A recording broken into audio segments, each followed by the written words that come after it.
This is Bloomberg Daybreak Middle East and Africa. Our top stories this morning. The yen tumbles past 160 to the dollar for the first time since 1990 as investors wonder why Japan doesn't appear to be intervening in the market. U.S. Secretary of State Antony Blinken heads to Saudi Arabia as the U.S. steps up efforts to secure a truce in Gaza ahead of a possible Israeli attack on Rafah.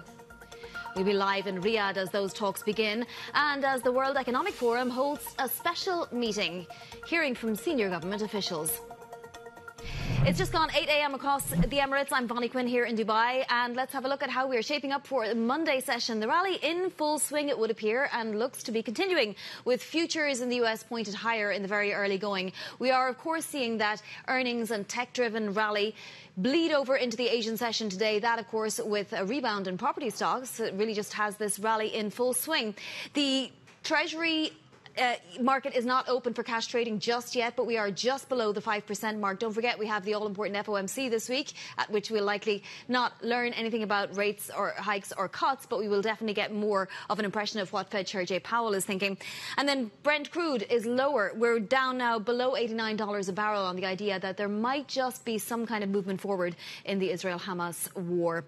Let's take a quick look at this chart because I just want to point to where we are this Monday morning. Swaps traders are pricing in about just maybe less than one interest rate cut this year. And this is where the market has it. If you look at the white line, that is November, 23 basis points, so not even a full cut. And then December, we're looking at 34 basis points of a cut, which is just more than one cut when you think about it.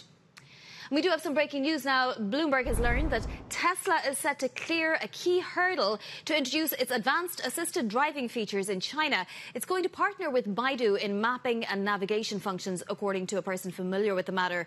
This, of course, means that Tesla will then be able to deploy its autonomous driving services on the basis of lane-level navigation and mapping provided by Baidu. This all according to people familiar with the matter. And, of course, it comes after Elon Musk made that unscheduled stop in China, talking with senior officials, Li Chang among them. And this announcement hasn't been made public yet, but we are hearing, according to people familiar with the matter, that Tesla will partner with Baidu for China self-driving approval. And don't forget, Tesla sells this software in the United States for about $8,000 a year or on a subscription basis for $99 a month. Well, I didn't get to the big market mover today, and that was the yen. So we want to see exactly what happened in this trading session, even as Japan is closed. Let's get to Singapore and Avril Hong. Avril. Yeah, Vonnie, let's talk dollar yen in a bit, but I wanted to take you through what we're seeing on Asia equities because it also feels like Elon Musk traveling to China seems to have reinvigorated that sentiment towards Chinese equities. Of course, today, the moves in the Hang Seng, which is nearing about 20% from its most recent lows, meeting the technical definition of a bull market. It's been driven by what we're seeing in the Chinese property names. One of the major developers has reached a solution, it says, with its bondholders on its liquidity issues. So that's driving some of the sentiment. Of course, the rest of Asia, as you say, Japan closed, but we're seeing that run up as well in Taiwan as well as South Korea, tracking the US stock performance from last week. Investors choosing to focus on the positives. Let's take a look at dollar yen, because it was about that spike above that 160 level. And this was after a BOJ dovish hold and what's expected to be a more hawkish Federal Reserve sharpening that rhetoric potentially this week. So that's what we're seeing in the currency levels we haven't seen since the 1990s, Vonnie, and is raising those intervention jitters. Although it is really interesting how Ueda in his presser after the decision didn't seem to really be that concerned about how yen weakness is affecting inflation in the country. It's fascinating, Avril. We're going to continue talking about it now, but thank you. That is Avril Hong in Singapore. So let's bring in Garfield Reynolds, who leads our Markets Live Asia coverage. And Garfield, it was a really fascinating morning because we had this sudden drop-off, the sudden weakness in the yen, pushing it past 160, and nobody really seems to be bothered. Was it a fat finger trade, as Mizuho says? Well, it might have been, although it might have been a somewhat, a knowing fat finger trade, as it were. The yen is very prone right now to being pushed around and especially pushed down.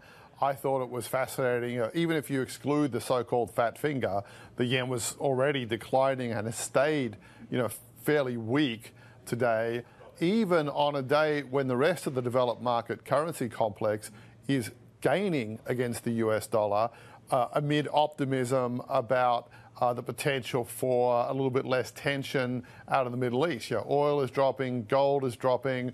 We've got all these signs that are saying it's kind of moving away from the things that have helped to make the US dollar so very strong against everything.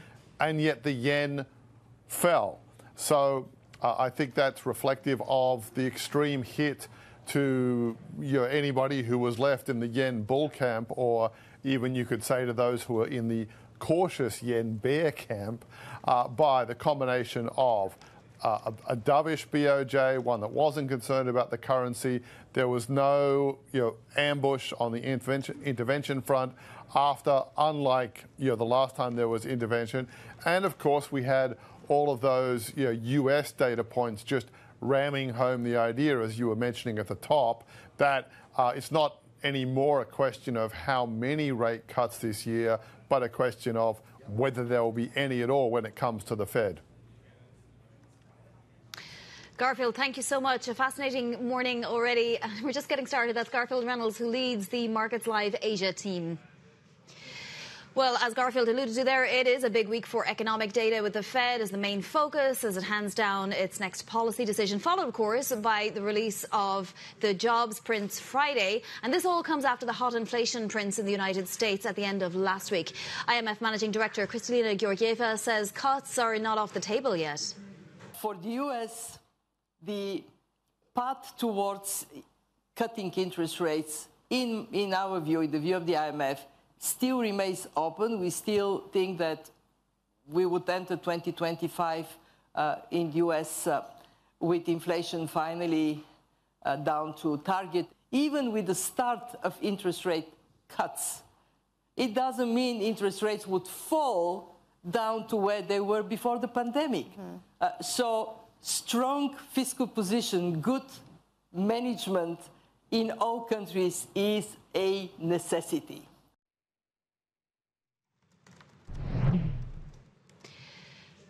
Kristalina Georgieva there. Well, let's bring in Fabiana Fedeli, CIO of Equities and Multi-Asset at M&G Investments. Thank you so much, Fabiana, for joining. Does Fed Chair Jay Powell hint at the possibility of an actual hike as being the next move at this week's meeting and news conference? Good morning, Bonnie. I wouldn't see the reason for him to do that. Right now, what you're seeing is a slight moderation in the economic activity in the U.S. You've seen the GDP numbers being still solid, but a little bit down, and particularly creating a downward trend since the third quarter. You're seeing personal consumption softening. You've seen a Michigan consumer survey that was kind of flattish, but slightly down. There's really no reason for him to discuss interest rate hikes at this point. Will he make a hawkish pivot, though? Will he say something that will make the market feel like, the Fed is going to be extra vigilant here? He has already, if you think about the latest remarks he has made. But if you look at the PCE core deflator that we just got, it was actually flat. It was still relatively high, 2.8%, but closer to the target. I would say he might say that the Fed will stay vigilant, but really making a hawkish pivot, that would probably be one step too far. When are you anticipating there will be a cut then, Fabiana, and how many this year?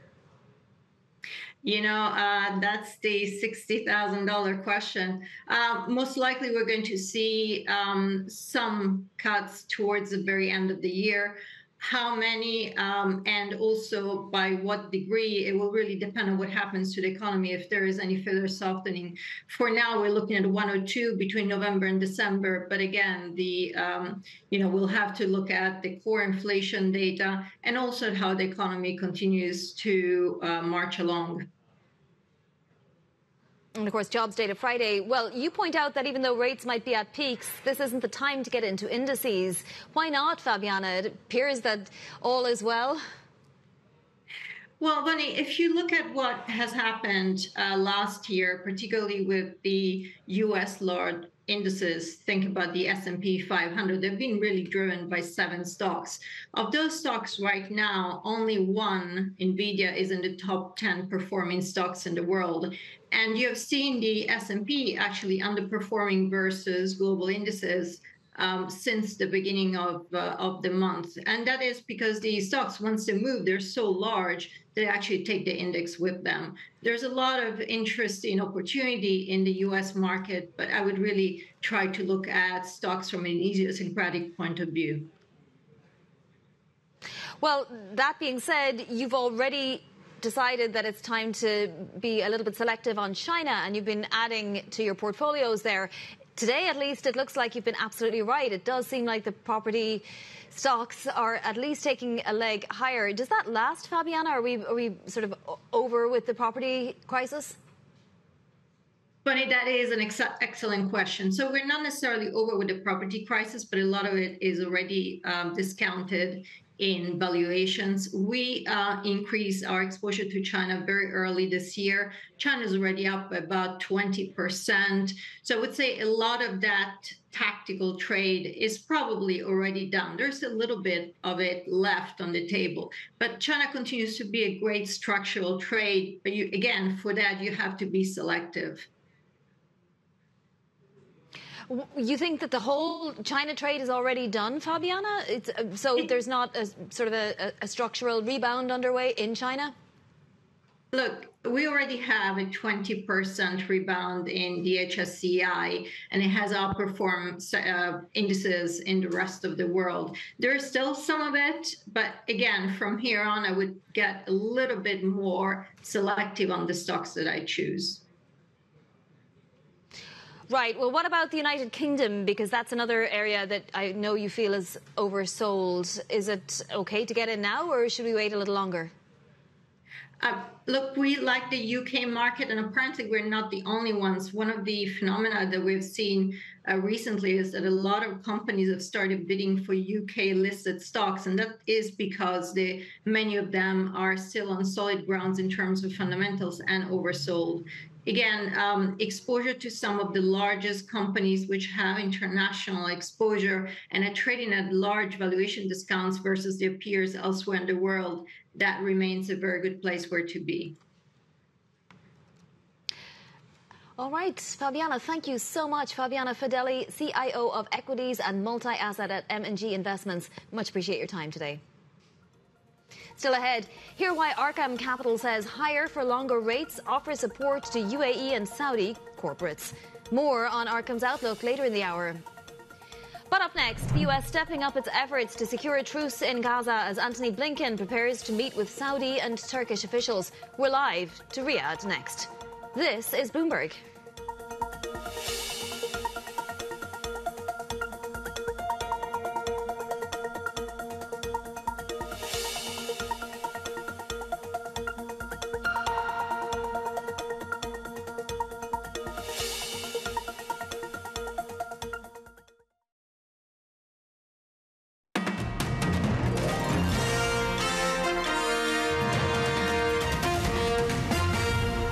It is very, very unfortunate to see loss of lives, wherever that is. Civilian lives are important, whether it is in Ukraine or in Palestine or elsewhere. You need to make sure that you actually de-escalate and do everything we can. In Saudi Arabia, I can tell you, for the last several years, we made it a very clear strategic objective that we de-escalate in the region. The region needs stability.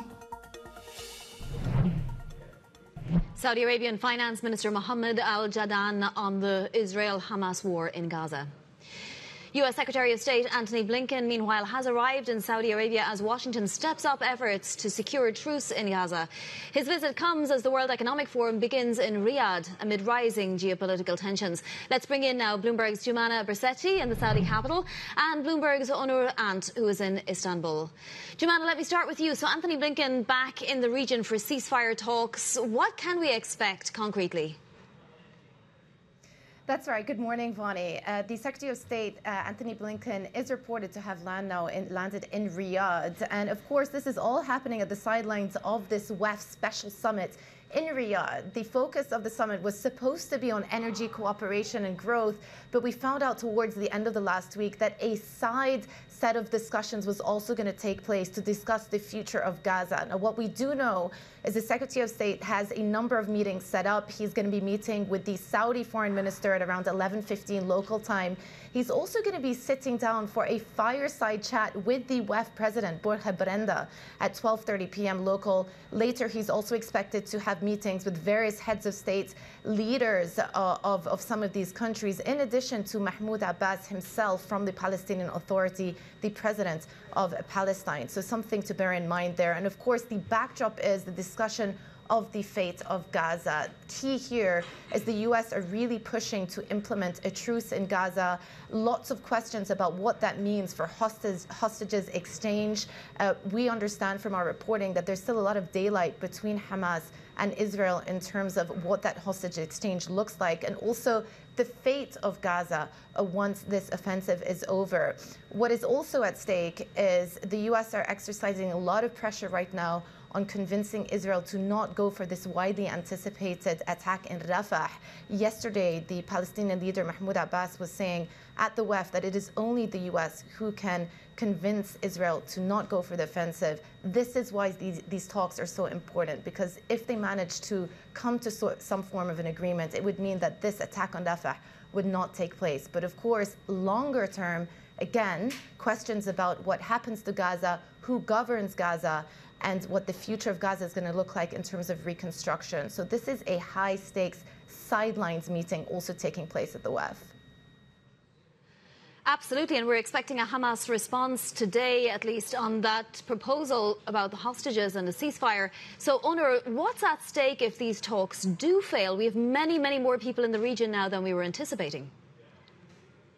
That's right. As Jumana pointed out, there remains a wide gap to bridge between what Hamas is demanding to forge this ceasefire deal that U.S. Secretary of State Blinken is pushing for, and what Israel has been demanding in response. The latest counteroffer by Israeli officials to Hamas has been relayed to the militant group, and we expect a response later today. There are some sticking points, again, as Jumana pointed out, with the number of hostages, Israeli hostages and Palestinian prisoners to be released as part of this interim ceasefire deal remains an important sticking point, as well as the future of Israeli troops that are currently in central and northern Gaza, which Hamas demands to be withdrawn completely as part of a deal. Now, what happens if talks led by Blinken, fails to bridge the gap between the two warring parties? Well, the first single most important thing about this current deal, in addition to it being able to bring to an end the civilian casualties taking place in Gaza, is the future of Rafah. More than 1 million people are sheltering there. They've fled their homes in the rest of the Gaza Strip, searching for safety as the Operation Gaza unfolded over the last 7-8 months. If these talks do fail, there is a wide expectation that Israel will move on its plans for an assault on Rafah, where it says there are still active battalions of Hamas hiding in the area, and the operation is meant to uproot them. Now, obviously, Israel has been saying that it will try to move civilians out of harm's way before such an operation begins, but a lot of countries, including the U.S. itself, has expressed deep concerns that such an operation would result in civilian casualties, the number of which already exceeded, the number of casualties exceeded 34,000 people since the war began. Well, Jumana, let me ask you, because, on the one hand, we're talking war, we're talking humanitarian effort, we're talking ceasefire. On the other hand, we're talking global economies, and several of them have taken a massive hit from this war. But beyond that, what were your main takeaways from the first day of the WEF? Yeah, of course. I mean, we need to bear in mind that this is, after all, a WEF summit, and the focus was meant to be on energy collaboration and growth. We kicked off yesterday's proceedings with a roundtable discussion with Kristalina Georgieva and the Saudi Finance Minister, Mohammed Al-Jal'an. And I thought it was interesting to get their take on the global economy. Georgieva saying the economy has been more resilient despite the many shocks, and yet underneath the surface, there are a few problems under the hood. She also says that in terms of medium-term growth prospects, the world is looking pretty bleak right now. Let's listen in. Productivity is half of the reason why we have this slowdown of growth in advanced economies and big emerging market economies. Almost all of the slowdown in low-income countries. Investing in people, investing in innovation, this is a must if we want to see productivity coming up. So short-term global economy has done better. Medium-term, Vani, they are still concerned, the IMF, about medium-term productivity. And to do that, you have to invest in innovation. Those are the words of the managing director, Kristalina Georgieva. Fantastic stuff, Jumana. Thank you so much. Bloomberg anchor Jumana Bersetti there, and managing editor for the Middle East, Onur Ant. And we're going to have lots more from Riyadh this morning, including an interview with Saudi Arabia's Minister for Economy and Planning. You don't want to miss that. Stay with us for that. I do want to point out that the yen has extended its rebound now by 3 full yen at this point, more than 1%. We're at 157.04 on the yen. Bear in mind, though, it is still weaker this year by about 11.5%. That's the extent of the move that we saw today. Earlier on, it was at 160.17. That's 160.17, just a few pips below the 1990 high. But as you can see, we are now extending our rebound. It was 1% stronger earlier at 157.02 right now. Do stay with us. We're following this and lots more. This is Bloomberg Middle East and Africa.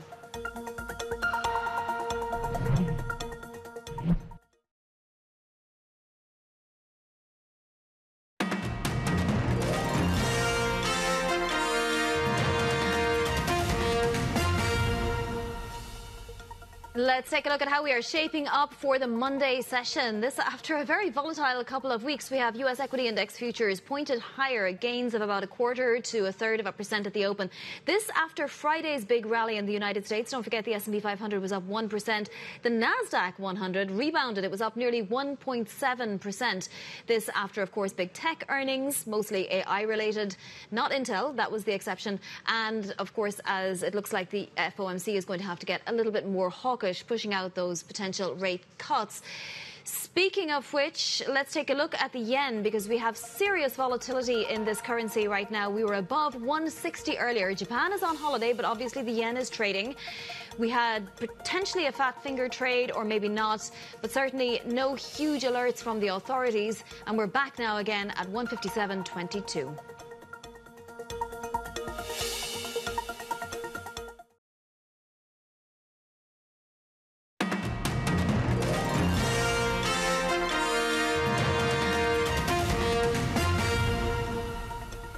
This is Bloomberg Daybreak Middle East and Africa. Our top stories this morning. The yen extends its rebound now in a sharp move after weakening to a 34-year low earlier when it moved past 160 to the dollar.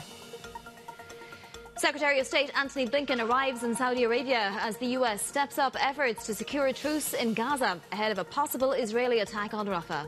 We'll be live in Riyadh as those talks begin, and as the World Economic Forum hosts a special meeting, hearing from senior government officials. It's just gone 8:30 a.m. across the Emirates. I'm Vonnie Quinn in Dubai, and boy, are we shaping up for another good week here in the MENA region. We're going to be talking about those stocks in a moment, but certainly as regards U.S. futures, we are looking at more gains this Monday open after a whopping Friday, thanks to some tech earnings, and also the idea that maybe the data is coming in such that the Fed won't be able to cut until the end of the year, if at all. We obviously have the FOMC meeting this week. After that data, we saw the 2-year yield pop to almost 5% event again. So we have cash trading starting in about an hour. And then crude oil coming off the boil a little bit, as it looks like there might be some green shoots in those talks between Israel and Hamas and all of the mediators and everything that's going on there, that perhaps there might be a delay or maybe even some kind of movement towards a ceasefire agreement. Quick look at this chart, because it's what's going to be in focus this week for traders around the world. What is the Fed chair going to say? What is he going to say in the news conference after the FOMC decision, which we know is not going to move the needle on rates, but the press conference might? Right now, we have investors pricing in less than a full cut in November and just more than a full cut in December. So not quite between the two just yet. But let's get back to that yen move now, and also lots of other things happening across Asia, including a rebound in China property stocks. Let's get to Avril Hong in our Singapore studio. Avril. Yeah, Vonnie, I think yen traders will be keeping a close watch on that Fed meet this week as well. And it is, in a way, you know, this hawkish narrative, what's responsible for this yawning yield gap between the US and Japan, especially after the BOJ governor left things unchanged last Friday, was seen as a dovish hole. And then also coming through with comments which didn't seem to indicate any urgency or concern about just how weak the Japanese currency is and how this is potentially feeding through into inflation. So, you know, how we saw dollar yen spiking past 160. I think what is also a bigger concern is the volatility. It just shows you how on edge traders are. And we saw overnight volatility that's jumped past 28 versus last Friday at the close when it was roughly 12. Let's flip the board and take a look at what we're seeing in stocks in Asia as well. Investors for now choosing to focus on the positives thanks to that strong handover from the US last week.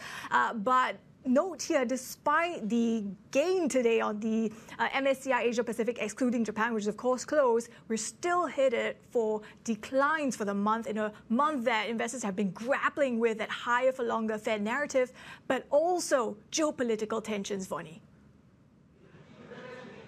Exactly, Avril. So much to consider, and we're keeping an eye on that yen. 4 yen move now just in the last hour. That's Avril Hong in Singapore. Thank you.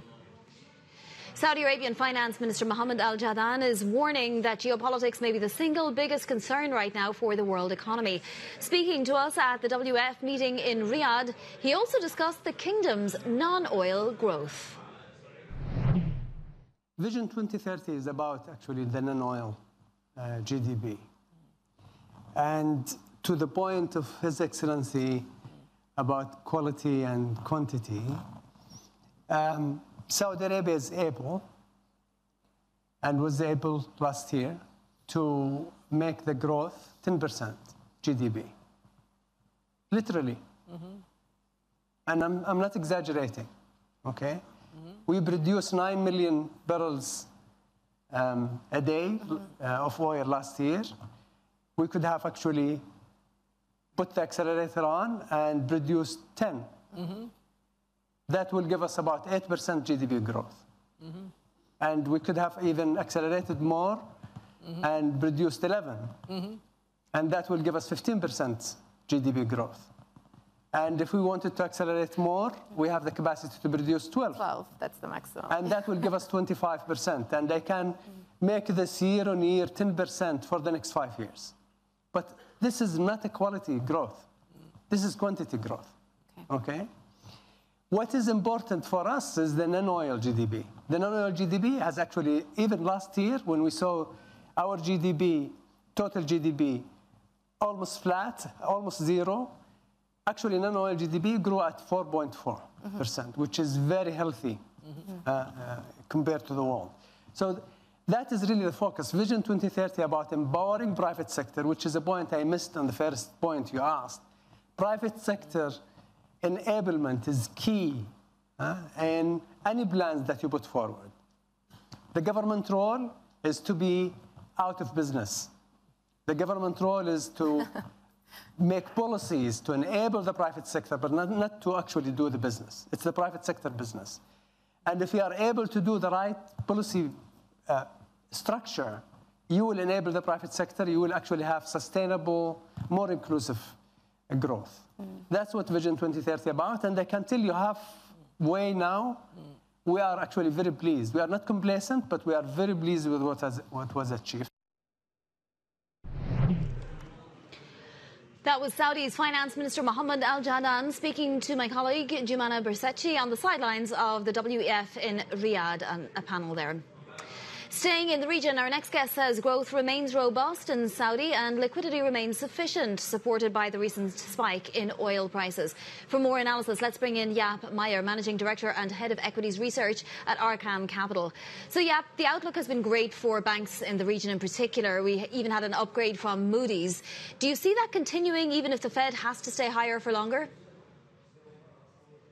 Yeah, we're quite constructive about the growth prospects offered by the UAE and Saudi as well. Even though some of the ambitions in Saudi Arabia have been dialed back to more realistic levels, and obviously the disruption in the Red Sea and the conflict between Israel and Iran. Last month, we did see a healthy correction, particularly in the mid-cap space, which was highly overbought. Now, the reasons why we're optimistic for the index is that there's a high share of banks, and they're geared for higher rates, both in UAE as well as Saudi Arabia. Obviously, interest rates expectations have increased substantially since December, not just for this year, but also the next 2 years, and maybe regressing by 75 basis points, 125 basis points by the end of 2025 and 2026. So margins for the banks are unlikely to come down this year. So this is highly positive on top of very buoyant balance sheet growth. Now, also when we're looking at let's say the US inflation, we look at the break-even inflation levels. They've jumped from the low twos to the high twos just over the last few months. Now they've come back to like mid-two levels. And I think only when the break-even inflation has dropped to the low twos again, the US Fed starts to be less hawkish. So I think this is all quite supportive for the EPS and margin outlook of the corporate banks. We already start to see margins increase guidance from a couple of banks, notably Abu Dhabi Commercial Bank increased its guidance for margins by 10 basis points for this year, just announced last week. Yeah, exactly. In fact, he was on the show, the CEO, when he was announcing that. Yeah, talk to us a little bit about Saudi Arabia. Does this also apply to Saudi Arabia, or is it a slightly different case because growth perhaps isn't as robust as, say, the UAE? No, the growth for the banks is actually higher in Saudi Arabia. We were talking about 10% growth. In the UAE, the growth was actually rather tepid because of so much liquidity in the market.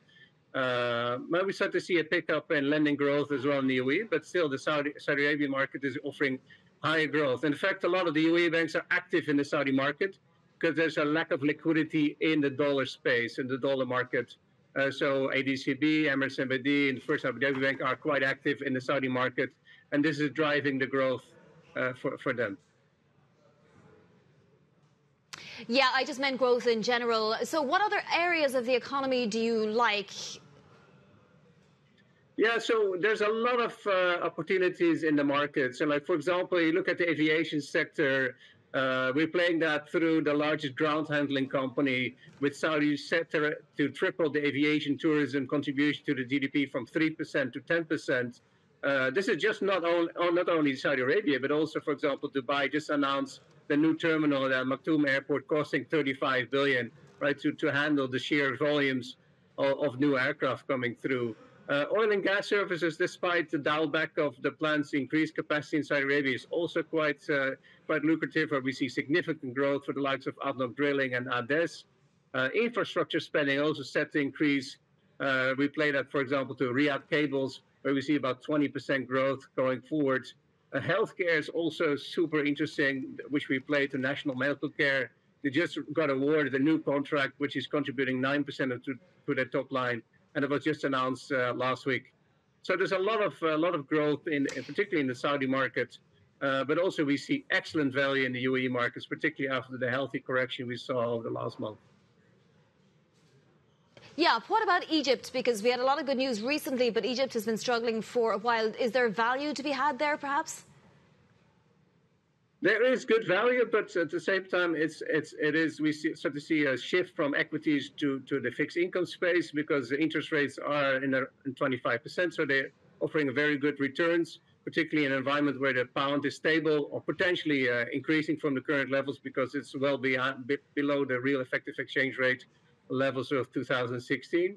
So that's the trade. People are buying the T-bills. And once this trade is over, where we expect, let's say, by the end of the year, maybe rates to come down by 5% or so, that means that equities will become more attractive. But for the moment, people are selling equities and buying the T-bills.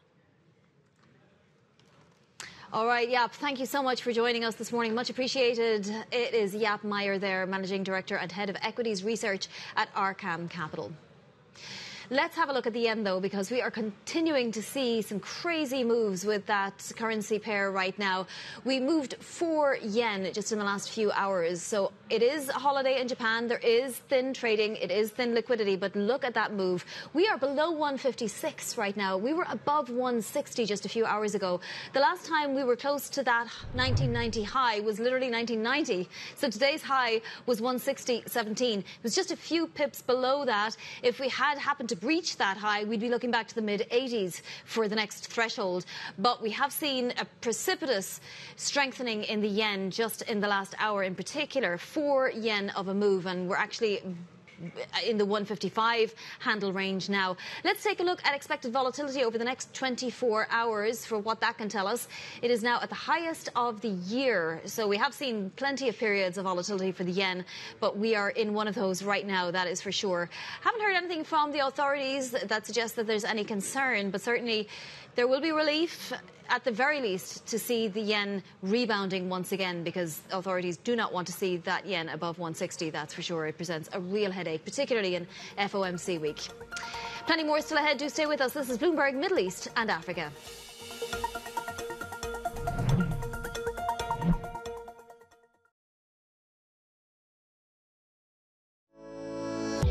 A continent of vast opportunity and endless potential, but not without its challenges. Bloomberg highlights the players and unpacks the issues shaping the African story. We'll bring you interviews with key newsmakers and expert analysis, getting to the heart of business, politics, and economics in the region. I'm Jennifer Zabasaja, and this is Africa Amplified.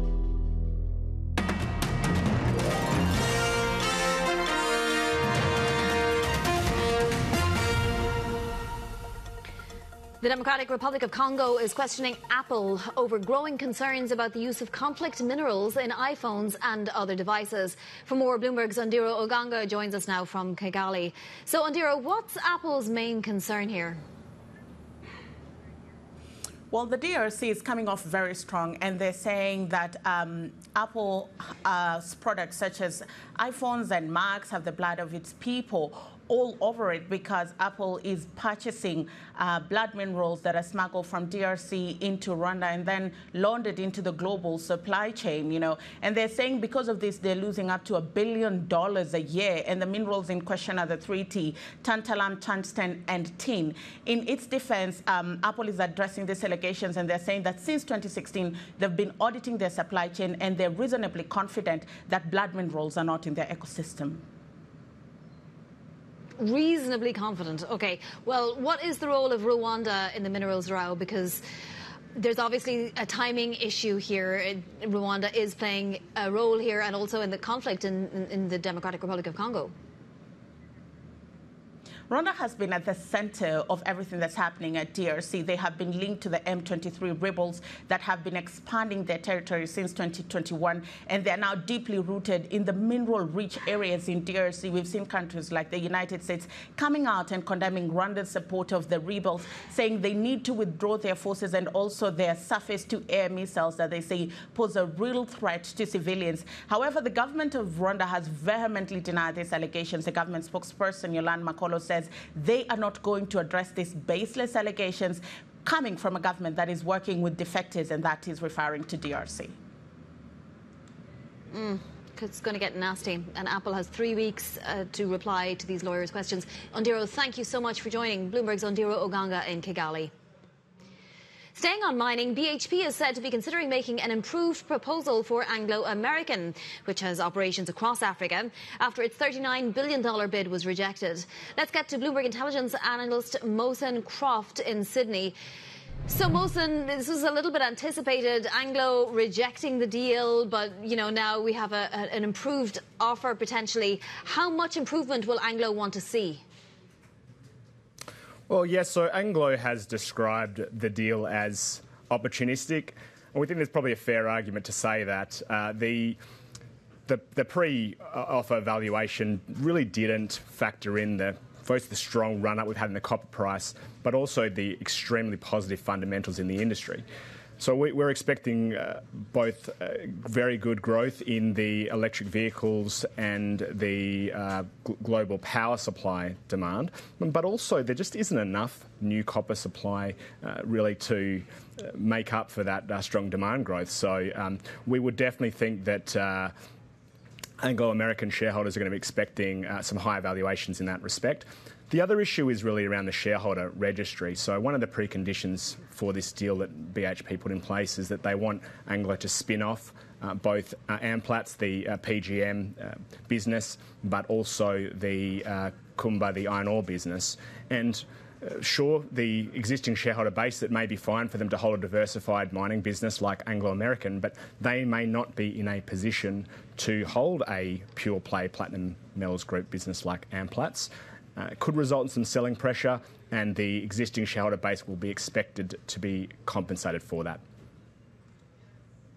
Yeah, for sure. And then, of course, that's not the end of it either, right, Mohsen? What other challenges is BHP likely to face in this particular pursuit? Yes, it's a huge, complex transaction, and it's going to involve multiple countries and their regulators. I think one of the key issues that they're going to face is from the Chinese smelting industry. They're already facing significant margin pressures, and they may be looking at this deal, which involves further consolidation of BHP's share of global copper to above 10%, and thinking, well, this is something that raises a bit of a red flag for us. Mohsen, thank you so much. This is going to continue for a while, so we'll be talking to you again soon. That's Bloomberg Intelligence analyst Mohsen Croft. Plenty more still ahead. This is Bloomberg Middle East and Africa.